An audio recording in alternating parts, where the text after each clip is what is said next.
ఊరుకో అమ్మా, ఏడొద్దు, ఊరుకో.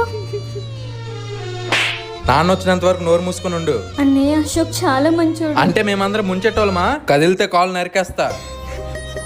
ఎందుకే ఏడుస్తావు? ఇలాంటి పనులు చేసి మన కుటుంబం పరువు తీస్తావా? నిన్నెంత బాగా చూసుకున్నావు, ఎందుకే నా కడుపుని చెడబుట్టో?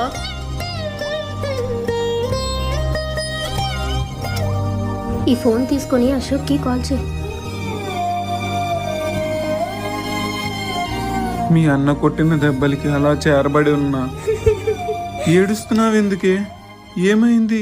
నన్ను కూడా కొట్టాడు మా అన్నయ్య. నిన్ను కొట్టకూడదనే కదే నేనేం అనలేదు. రే లేచిపోదాం రా ప్లీజ్. సరే. నాన్న వచ్చేస్తాడేమోనమ్మా. మీ నాన్న ఆ కాలనీలో ఉన్నాడు, అప్పుడే రాడు. ఎందుకు? మీ నాన్న అంత మంచోడు కాదమ్మా, 2 ముగ్గురు మెయింటైన్ చేస్తాడు. ఈ రాక్షసుల మధ్య నువ్వు ఉండొద్దు.